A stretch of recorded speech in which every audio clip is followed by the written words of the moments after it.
Okay, all right, so we can go ahead and start. Okay, so first I'm going to start off with right heart failure versus left heart failure. I think that's really important to know. First you have to identify like whether heart failure period, and now you have to identify whether it's right heart or left heart. So this you can identify by the signs and symptoms. So if you have, for example, okay, so what are some of the things that you'll see in someone that has a right heart failure? Just throw out like signs and symptoms for right heart failure. Should I just say them? Okay. So I'll just say them. So with right heart failure, you'll have patients that have JVD, you'll have peripheral edema, you'll have hepatojugular reflexes, you'll have liver congestion. Exactly, there you go. So essentially you have, those are the signs and symptoms. Now you can memorize that, or you can just think of it, just make sense of it, which we'll talk about then. And then, or you could have a left heart failure, and the left heart failure is going to have what kind of signs and symptoms? It's going to have like pulmonary edema, dyspnea, paroxysmal nocturnal dyspnea, shortness of breath. So those are the kinds of symptoms that you'll see in someone that has left side heart failure. So it's really important to, first off, like whenever they give you a heart failure, you have to recognize by the signs and symptoms that they're going to present with, you're going to first determine whether it's right or left, or it could be both. So it's not going to be just one or the other, it could be easily both of them. Now I'm going to kind of like go through the circulation real quick, right? You guys already know this, but you have, so let's start with the left atrium. So from the left atrium, which is collecting the blood from the pulmonary, from the lungs, it's collecting it, and then it's taking it to the left ventricle. From the left ventricle, it's sending the fluid or the blood out into the systemic circulation. Systemic circulation is going to feed our body, and that's how we're able to move, we're able to think, and then it's going to collect it back to the right side of the heart via inferior and superior vena cavas, and then from the right side it goes to the right atrium to the right ventricle, and from the right ventricle it sends it out to the pulmonary circulation, right? And that is your total circulation. Now, so if someone has a failing heart, you are going to have signs and symptoms, and with the signs and symptoms you can determine whether it's right or left. And now let's say they come in with left heart failure. So there's something wrong with the left side of the heart. So nothing's going out into the circulation because of the lack of, because of a failing heart, right? So it's not going to take it out to the aorta and send it off to the rest of our body where we can, do all the things that we need to do. So lack of oxygen going to the body, right? So what happens then? You have backing up of blood. The backing up of blood is going to lead to it backing up from the left ventricle. It's going to back up into the left atrium. From the left atrium, it's going to back up into the lungs, right? So if it goes into the lungs, what's going to happen? You're going to have all signs of symptoms of lungs. So dyspnea, shortness of breath, why that is going to be seen in someone that has a left heart failure. And that is why you're going to present with those symptoms. So paroxysmal nocturnal dyspnea, what is that? That means you have to know what these things mean. Don't just memorize it by just like knowing, oh, well, that's what you have in left heart failure. You have to know what it means. So paroxysmal nocturnal dyspnea is when a patient is they're sleeping, and then all of a sudden they wake up with short of breath. So they're waking up because they have shortness of breath. And what makes them feel better is by just by just sitting up, right? And then if you just lay down, so now that is just dyspnea. That would be essentially dyspnea, or no, orthopnea. If they're laying down and they have short of breath and they come up, they feel better, that would be orthopnea. So it's important to know what the words mean, right? Okay, so first we determine between the left and the right heart failure, right? By the signs and symptoms that can easily be picked up. Next, we have to identify what's the whether it's systolic or diastolic dysfunction. So it's important to be able to know the difference, and the only way to know whether it's systolic or diastolic dysfunction is via doing a test. Does anybody know what test that is? What test do you do to determine if it's a right or a left, or sorry, if it's a systolic or a diastolic dysfunction? Okay, now, okay, I'll just say it. It is an echocardiogram. So echocardiogram is going to be the test of choice to determine whether it is systolic or diastolic dysfunction. Are you guys like, is this going okay? Am I going too fast, or am I going too slow? Let me know, and I'm like watching you guys' messages. Okay, so with systolic and diastolic dysfunction, you have to have an echocardiogram. Whenever you have a failing heart, one of the things that you want to do is determine whether determine whether systolic or diastolic, because the treatment is going to be affected by which one, whether it's systolic or diastolic. So that's why we do an echo. Because why do we do an echo? Like, what do you see in an echo, or what do you want to look at by doing an echo? I'll just say it.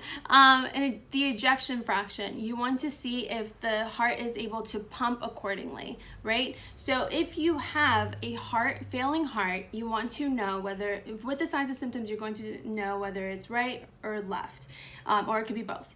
And then you do an echocardiogram, and that is going to tell whether you have systolic or diastolic by the ejection fraction. So what is ejection fraction?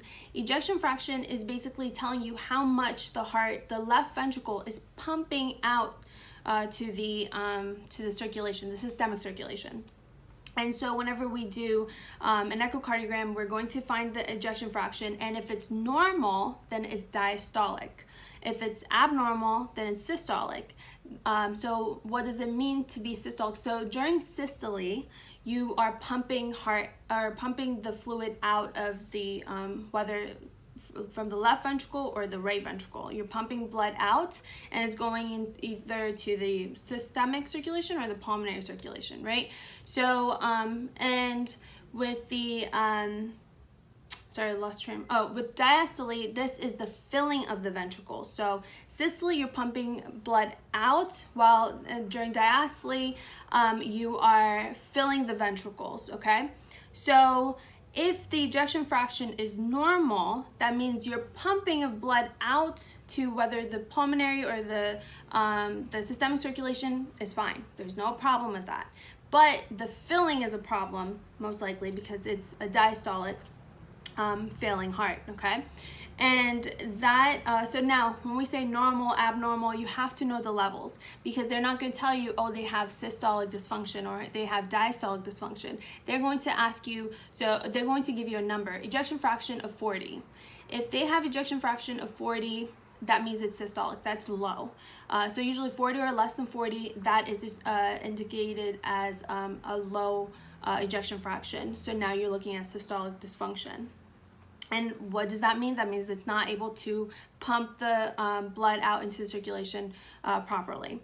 So we did the right versus left, and then we did systolic versus diastolic. We said that echocardiogram is the one that you want to do to determine the ejection fraction, to then determine whether systolic or diastolic, because the treatment is going to differ. You're not going to want to give certain medications to a diastolic patient because it's not going to help. It's actually going to make it worse. Okay, so got that. We talked about the signs and symptoms. So left heart failure, it has dyspnea on exertion. It has orthopnea, pulmonary edema, shortness of breath, and then on the right heart failure, JVD, peripheral edema, abdominal pain because of the hepatic congestion. Okay, so now I'm gonna ask you a question. All right, so hopefully you guys were able to retain that. Do you guys have any questions at this moment in time? If not, then I'm gonna go ahead and quickly ask you the question. Let's see if you're gonna get it right. So let's try to be quick. I know that's like a lot that I just threw out. Okay, where's my question? Here it is. So I don't want to ruin UWorld, but I think this is kind of going to ruin a UWorld question for you. But I think you're learning, so you'll be fine. Okay, so here's a question. Oh, do you guys have any questions? No, I don't see any questions, so I'll just tell you guys the question. So it's a 60-year-old man that comes to the ED due to palpitations and progressive shortness of breath over the past several weeks. He says that he developed a choking sensation accompanied by dry cough, and every time he tries to lie down. Denies chest pain, sputum production, lightheadedness, or syncope. The patient has a past medical history of hypertension for 20 years with non-compliance to medication. He has a blood pressure of 180 over 100, 120 beats per minute of heart rate, and then irregular heart rate. Lung reveals bibasilar crackles, 2+ pitting edema of the lower extremities. Echo shows left ventricular hypertrophy, left ventricular ejection fraction of 55%, and no mitral or aortic valvular disease. So we'll stop there.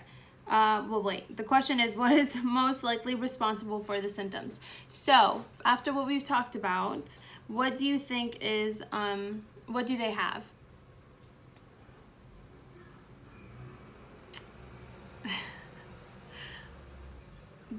From the signs and symptoms, do you recognize like whether it's right or left failure, heart failure?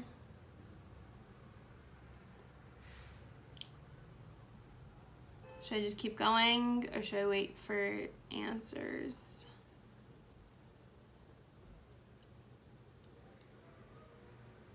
Okay, so I'll just keep going.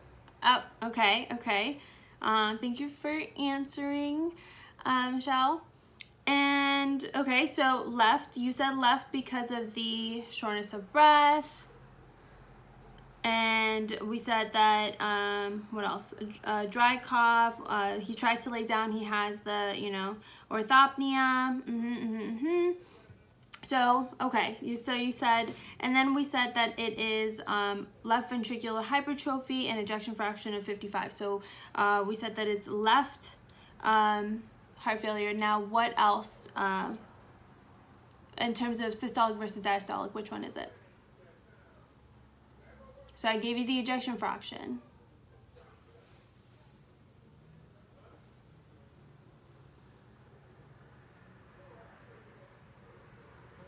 So the signs and symptoms can tell you, I mean, you don't have to, like, it's just important to know, like, whether it's right or left. Most likely this is because of the signs and symptoms that we're getting with the choking, the laying down. It doesn't say any peripheral edema. Well, it says 2+ pitting edema of the Papillary. So fine, it has a left heart failure, and it seems like it has slightly right heart failure as well. But the systolic versus diastolic at this point, right, it has ejection fraction of 55. So what does that mean?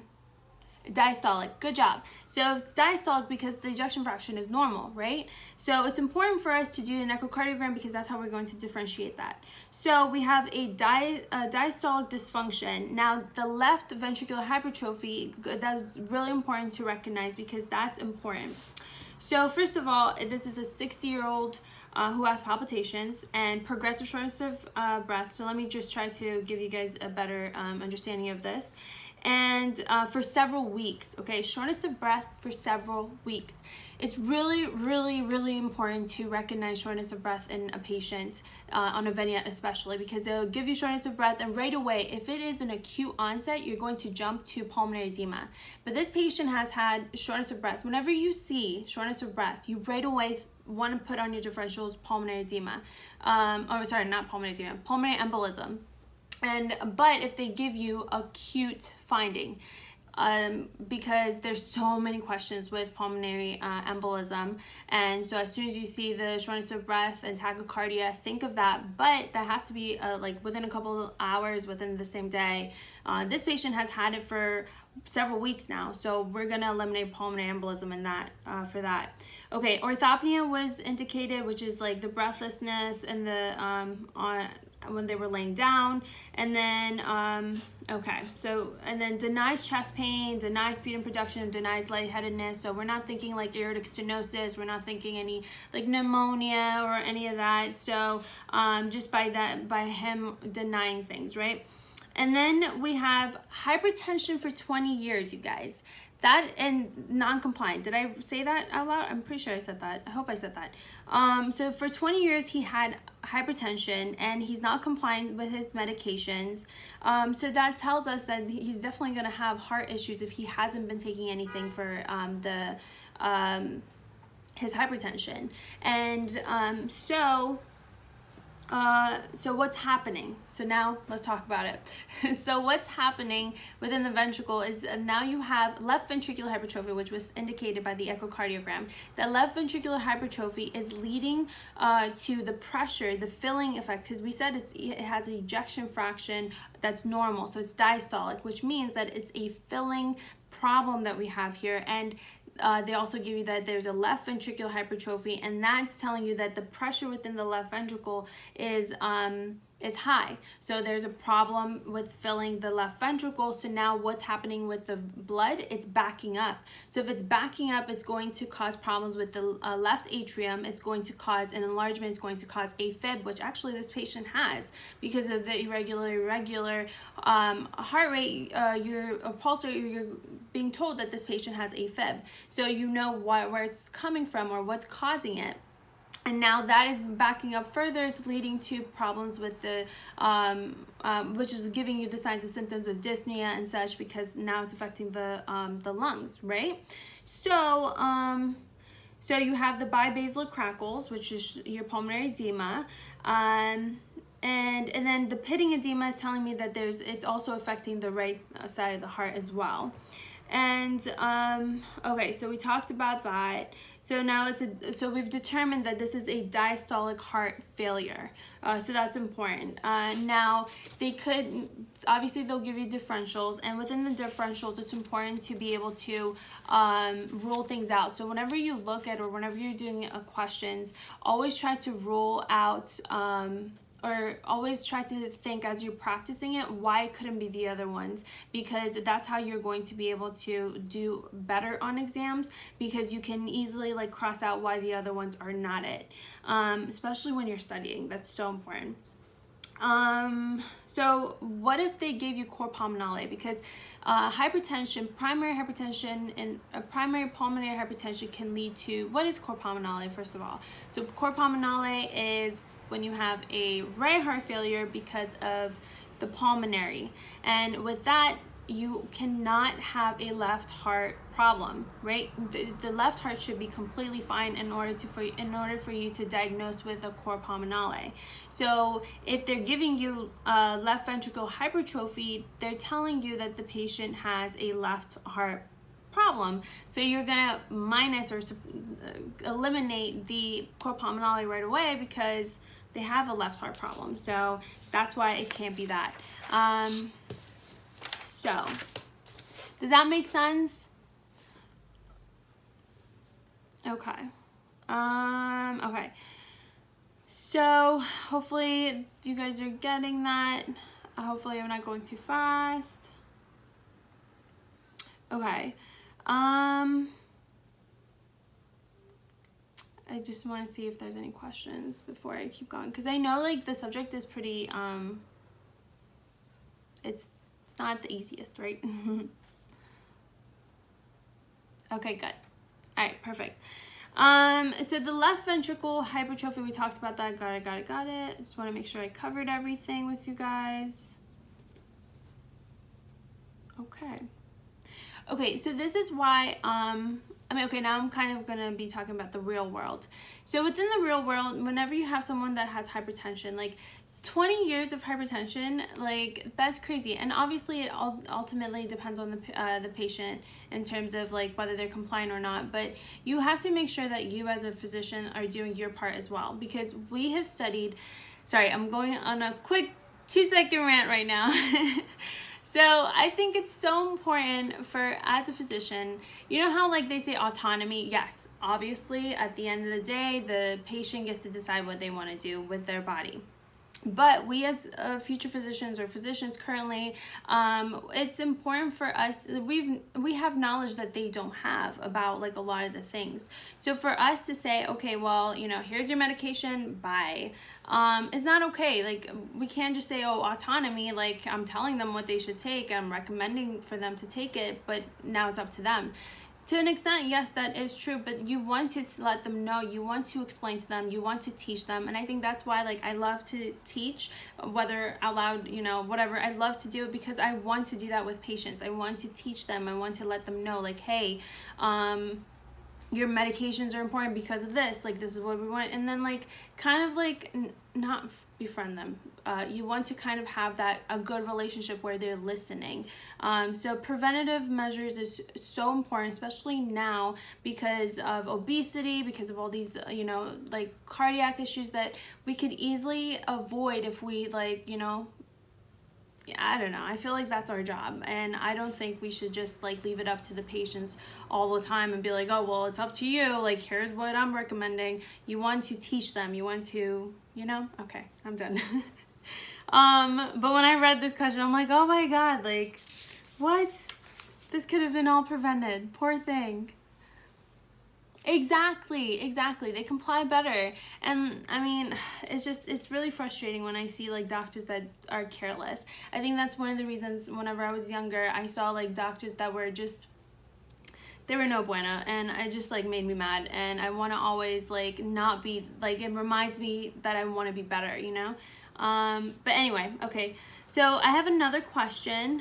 Let me take it up to the other question. Okay, so the other question is, should I read it? Okay, yeah, I'll read it.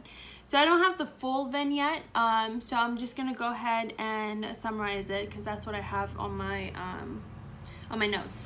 So the patient presents with peripheral edema, ascites, JVD, and clear lung fields.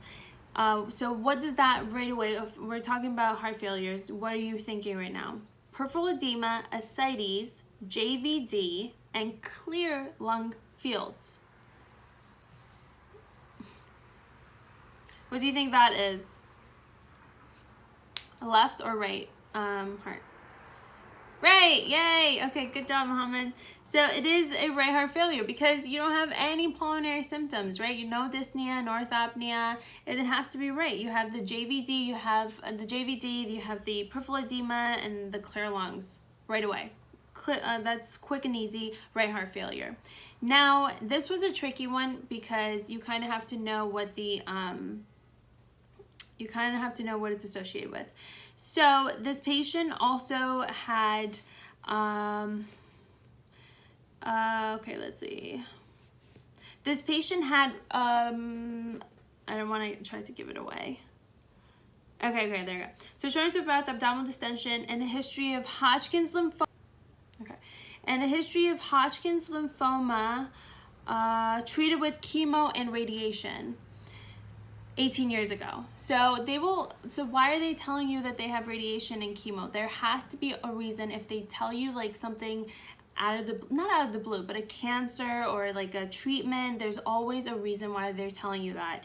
And you have to always consider that. So if they have a right heart failure, plus they tell you a history of chemotherapy and radiation, that is going to tell you that this patient most likely had, oh, and then another thing that's going to be the giveaway. They have pericardial knock. That right away, whenever you hear pericardial knock, you want to think of this very particular, before I say the answer, does anybody want to try to guess?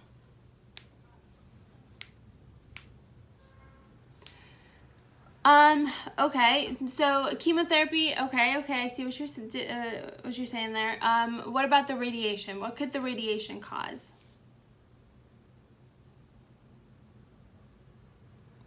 It has pericardial knock. The pericardial knock is telling you it's this. Pericardial knock, do you guys know what pericardial knock is? So pericardial knock is when the right ventricle can only expand so much before it stops. So it basically, like, it can't expand anymore, right? So the radiation is causing this patient, the radiation that was used to treat the Hodgkin's lymphoma has now caused the patient constrictive pericarditis. So I said the answer, constrictive pericarditis. So pericardial knock, you always want to think of constrictive pericarditis. They'll give you more information, which I don't think I wrote on here, but they'll give you, for example, they'll give you a CT or they'll give you an echo. Like, they'll tell you that there is calcification surrounding the heart. They might not say it, they might show you an imaging and you'll see calcification around the heart, and it's causing constrictive. Now, restrictive is different than constrictive. Restrictive is basically going to have, it's going to be around the heart, the pericardium that is affected, where restrictive is the ventricle muscle itself. So that's important to know the difference there as well. So it's a pericarditis, okay? So it's going to affect the pericardium versus a restrictive heart, which is going to be the myocardium that's affected. So there's, like, whether it's amyloidosis, it's going to be infiltration within the myocardium, or I don't know, alcoholic, that can cause it, yeah. So, you know what I mean, like, that's within the myocardium. So that's the difference between restrictive and constrictive. But constrictive pericarditis, the pericardial knock is super important for that one.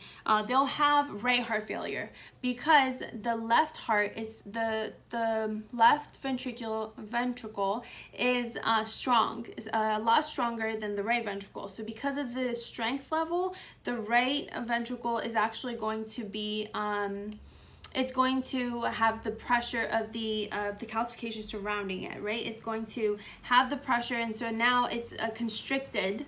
It's constricted from, like, filling the ventricle like it normally does. And that's where the problem is, and they'll have the pericardial knock, which is going to be a mid-diastolic sound with pericardial calcification on chest radiography.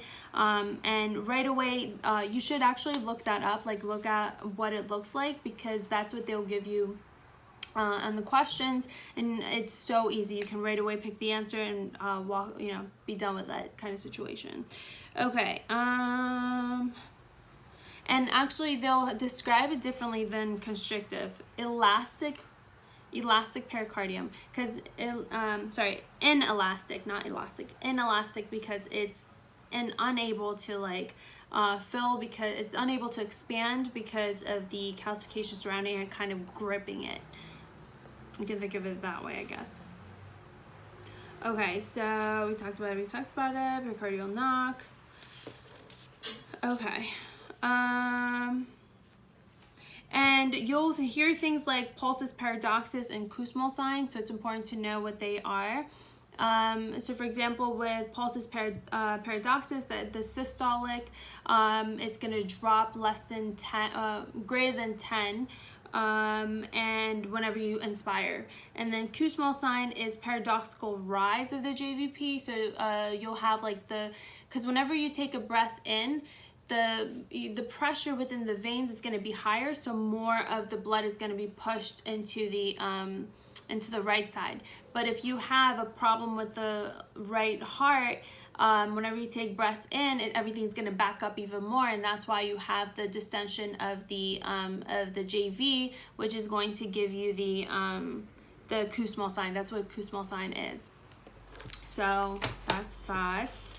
Okay, so the last thing that we're going to go over, which is super high yield as well, you'll get so many questions, right, by knowing this. And I've seen questions on all of these post-MI complications, like just about all of them. So knowing all of them is important, except the first one, which is reinfarction. That I don't think I've ever seen, maybe one question, and that's because UWorld just wants to cover it, I think. But I haven't seen it anywhere else. And if one, but the other ones, like, multiple times I've seen questions on. So we'll talk about that lastly, and then we'll just, I don't know what time. Oh, okay. So we'll just talk about that and then we'll end it. Okay. That was a funny laugh. Let me get to my page real quick. Okay, good. So myocardial infarction, obviously we know that that's ischemia, that's infarction of the heart, right? There's ischemia, which is, which is reversible, and then you have infarction, which is you have necrosis of the myocardium, so of the muscle within the heart. So that's obviously dying cells, and when they're dead, you're not going to regenerate them. It's gone, right? So that's why it's important whenever someone has like a reversible one, we want to quickly act before like it becomes more permanent. Okay, so now, most of us know the MI, like how to treat it, you know, Mona Bash. So we're not going to go over that. We're going to go over the complications, right? I hope that's okay. So post-MI, now the days are important with post-MI, the complication. So within the days, you have within hours to 2 days, that's going to be the reinfarction. Hours to 2 days, reinfarction. And now you have to think of 3 ruptures, the 3 ruptures. Okay, you guys, this is actually so much easier. Like when you're first learning it, you're like, shit, like how am I going to remember all this? But it's actually really, really easy once you kind of like understand what's going on and you pick up the important things. And I have a couple questions, so I'm going to try to hurry up and stop blabbing right now. But so the 3 ruptures can occur within hours to up to 2 weeks. So the first rupture that we're going to talk about is papillary rupture. The papillary, I feel like there's another word that I'm missing there. Papillary muscle. Papillary muscle rupture. And that is actually seen that between 2 days to 1 week. 2 days to 1 week. The timing is super important because if they give you months, you're going to forget about these 3 ruptures. If they give you like, okay, blah, blah, blah, blah, came in like with this signs and symptoms, and 2 months ago they had an MI, now you kind of quickly eliminate the ruptures because it's not that. The timing is super important, and that's how you were able to actually get to the right answer quickly, because remember, you're being timed in these exams. So now the 3 ruptures, papillary muscle rupture, that's basically you have a right coronary artery infarction, and that's leading to 2 days later they're going to come in. So you had an MI, 2 days, 3 days, 4 days, up to a week later. You have someone that now presents with a new murmur. Super important. This is going to give it away. They'll give you a new murmur that's holosystolic. So now this could be 2 things, because you also have ventricular septal rupture, which can also have a holosystolic murmur. Now it's important to recognize where the murmur is heard best. So if you have, they'll give you this, and it's so easy. I remember getting the question right, and then, wrong, and then I read like the answers. I'm like, dude, like if I just, anyway. So with the new murmur, it's holosystolic and it's at the apex. Whenever you have a murmur at the apex, you're thinking of 3 things most likely. It's going to be your either mitral regurgitation, mitral stenosis, or mitral prolapse. So that's always at the apex. They'll tell you apex, and those are one of those 3 things. But if it's a holosystolic, which one does it have to be, or which one is it? It's the mitral regurgitation, okay? So in someone that has papillary muscle rupture, which is a post-MI complication, with a new murmur at the apex, and it's holosystolic, or they could just say systolic murmur, if they want to be mean and not want to tell you that it's like it's holosystolic, then you know, right away it's at the apex. Okay, this patient has papillary muscle rupture, so they could ask you just diagnosis, and you could just pick the papillary muscle rupture, or you might have to say answer something, which we'll talk about later. Okay, so now what are the symptoms? This is another thing. So for papillary muscle rupture, think of 2 things. So they give you post-MI, and now they're giving you a week post-MI, right? And now you're like, okay, so a week post-MI, that could be one of 4 things, technically. Pericarditis is usually within a month, I believe. Pericarditis, no, that could be within days too. But on exams, it's not usually, so it could be that as well, so 5 things. But if it's giving you a murmur, you right away jump to two things, because two of them are definitely going to have murmurs, and that is your papillary muscle rupture and your ventricular septal rupture. And the papillary rupture, the murmur is going to be at the apex. The ventricular septal rupture, the murmur is going to be at the left sternal border. And then the timing, again, it's within, like, it's not going to be months, okay? Months, you throw away the papillary ruptures, because at this point, it's going to be one of the other things that I'm going to mention. With pulmonary muscle rupture, papillary muscle rupture, you're going to have severe pulmonary edema. So we talked about this earlier, right? We talked about how, we explained how whenever you have backing up of blood, you have, what happens? You can have, so if you have a mitral valve regurgitation, you have backing up of blood, right? Instead of it going forward, it's going backward, and it's going to impact the lungs. So since it's impacting the lungs, it's going to have, and this patient has severe pulmonary edema. So they kind of make sense why they have these signs and symptoms, right? Like, you're just like, oh yeah, I don't know, it just like makes sense, and it just feels good to like kind of understand it rather than trying to memorize things, right? Yeah, exactly. So with papillary muscle rupture, you want to think of whenever you see these two things, you want to right away think of papillary muscle rupture. Actually, these three things. First of all, it's going to be within 2 to 1 week post-MI. Second, it's going to have a new onset of murmur at the apex, and it's whole systolic. They could say systolic, it's fine. And it could also have, and it's going to have the severe pulmonary edema. They won't say pulmonary edema, they could say on auscultation of the lungs, you heard bibasilar crackles. That means they have pulmonary edema.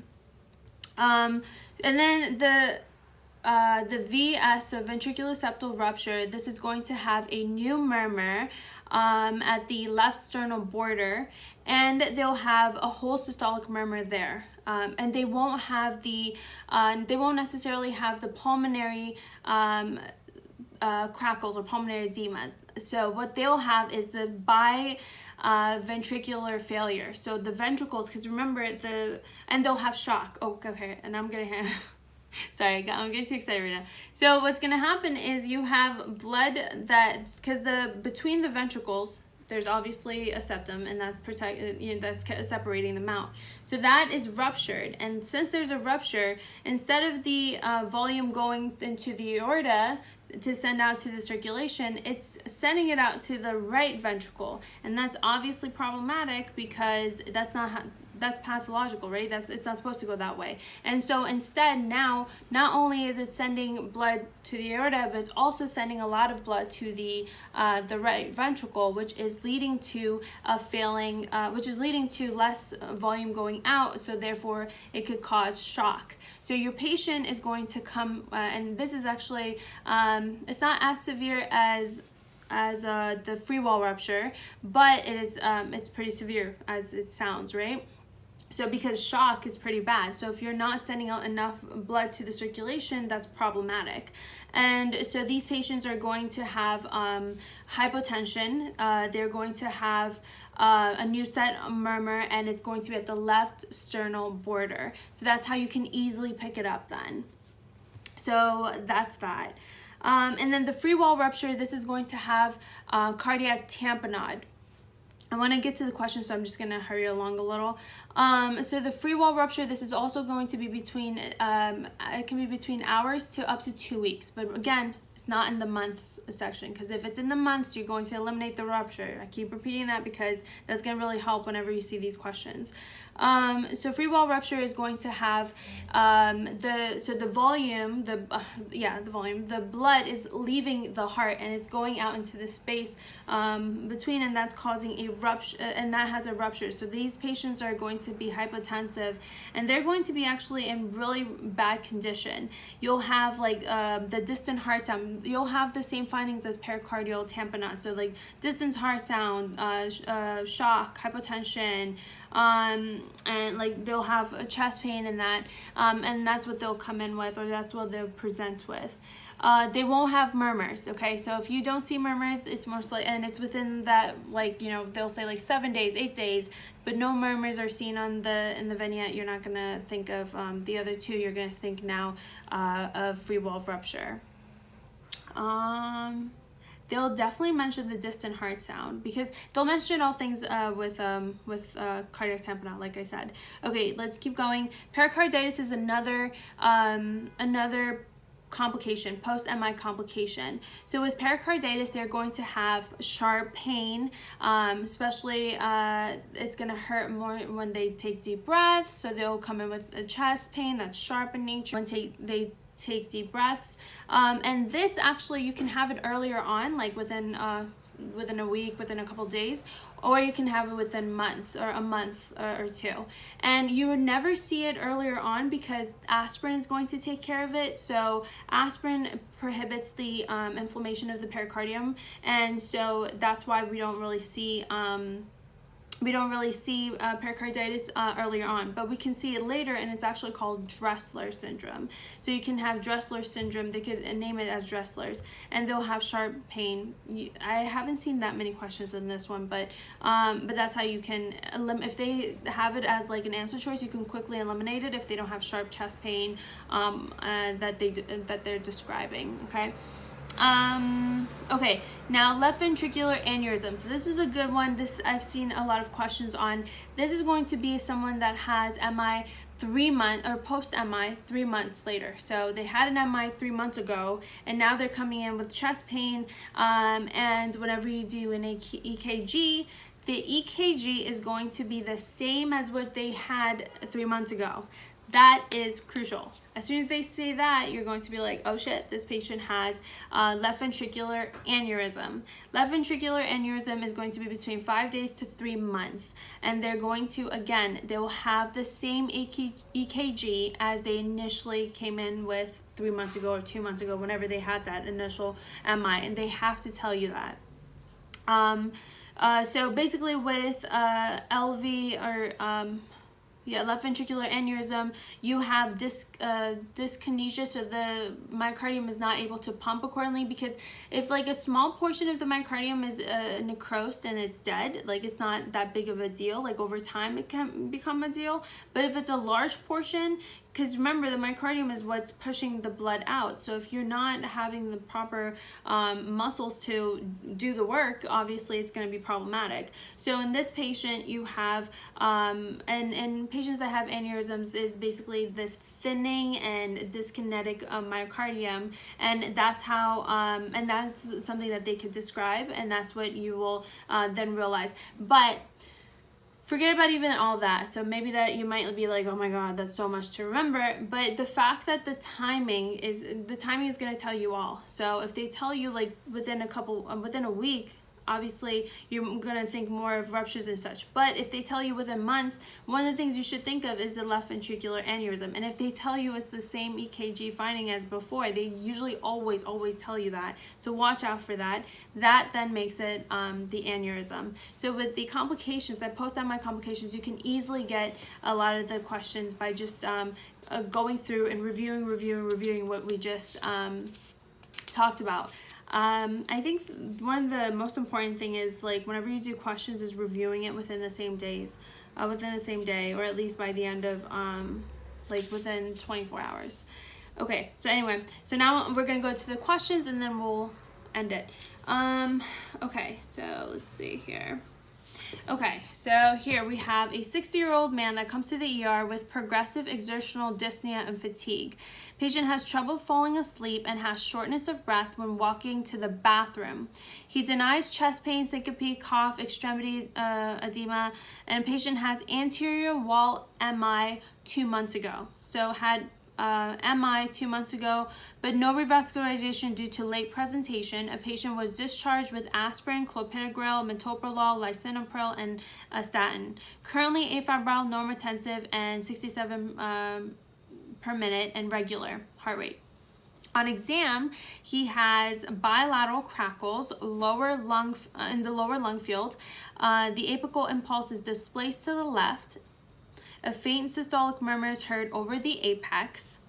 ECG shows normal sinus rhythm and deep Q wave and leads 1 AVL V2 to V5 with 2 mm ST segment elevation. ECG tracing is unchanged compared to 2 months ago. So what is the diagnosis, or what is going on with this patient? What post-MI infection is this? Post-MI complication, I mean. Hopefully, I know I went a little too fast with that, but anyone? So we talked about how they have bilateral crackles in the lower lung fields, displaced to the left. The apical impulse is displaced. Systolic murmur heard over the apex. And they have ST elevation. The ECG tracing is unchanged compared to 2 months ago. Good job, yay! Okay, good. So it is left ventricular aneurysm. So, because when I think I got this wrong because I didn't finish the whole vignette. Instead of continuously reading, because all I saw was bilateral crackles, displaced to the left, apical impulse. I saw systolic murmur heard over the apex. And I was like, oh shit, this is bilateral crackles. Yeah, this is definitely your papillary muscle rupture. This patient has a mitral regurgitation causing that. So this is a post-MI papillary muscle rupture. The date is so important. It says 2 months, MI 2 months ago. Remember, I was stressing out, like, dude, if it's rupture, if it is within the week, yes, you're gonna, within 1 to 2 weeks max, you're going to think of the ruptures, the 3 ruptures. But if it's months from now, eliminate that. And always kind of skim through the rest of the vignette. Don't just jump the gun. Which actually a lot of questions, if you jump too fast, you'll get the answer wrong, because there's always, like, at the end, like, there's something that's going to change the answer that you originally thought to something new.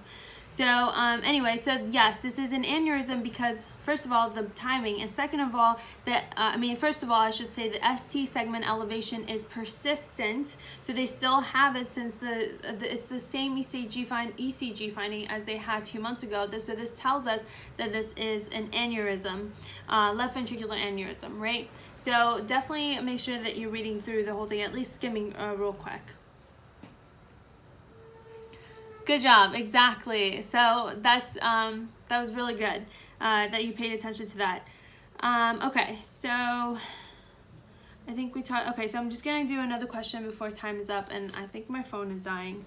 And not I think it is it is dying. Okay. So that was really good, and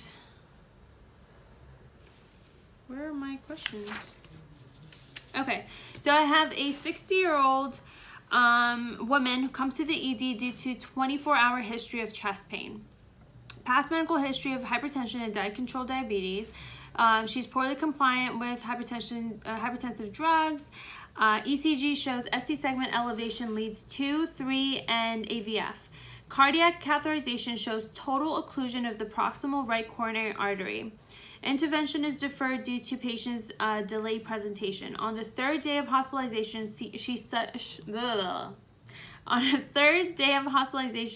she suddenly develops severe shortness of breath and hypotension. On exam, she is diaphoretic and tachypneic. Bibasilar crackles are present. A short systolic murmur is heard at the apex. Which of the following is most likely cause of the patient's current symptoms? Come on, you guys have to answer this right.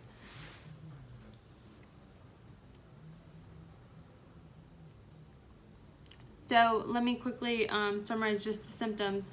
So it's ST segment elevation, and then of leads 2, 3, and AVF. So that tells you that it's a coronary artery disease that's affected. And so what's the MI complication? So you're at the, but what's the name of it? What's the name of the complication? So, and on the third day of hospitalization, she suddenly developed severe shortness of breath and hypotension on exam with murmur at a systolic murmur at the apex. Right. Yeah, there you go. Good job. That's what I was looking for. So it's a papillary muscle rupture, and that's because of the murmur that you heard, the severe, the pulmonary edema that you heard, the crackles. So right away you think of that. And another thing that could have, why not stent a STEMI? What do you mean? So the patient has STEMI, right? And so they're being treated. I'm sure they got treated for it, but a complication that can still occur, I believe, is the post-MI infarction. So, I mean, post-MI complications, which includes the papillary rupture, right? So we're just talking about the complications. I don't know what they. Yeah, it says. Did I read this part? Catheterization, cardiac catheterization shows total occlusion. Oh. Intervention is deferred. I'm sorry. Okay, so it says intervention is deferred due to patient delay presentation. So I guess like because like the PCI is done within 60 to 90 minutes, and if it's not done, we give TPA over 3 hours, like within the 3 hours. If it's not within the 3 hours, I don't think you can give TPA either. Instead, you would have to send them off with the medications such as beta blockers and all of that. You can't. I mean, with this patient, they kept them in the hospital, and then 3 days later they had a complication. And often the complications are going to occur whether you treat them or not. Well, I think it's because if you don't treat them, obviously if you're not treating them, the complications are going to are at higher risk of happening, right? Okay, so we kind of got that. I don't think we have enough time for another question. Do you guys have any questions for me to try to explain? Did any of the things that I said, did they make sense? Did you guys think that was helpful? Hopefully you guys find them helpful.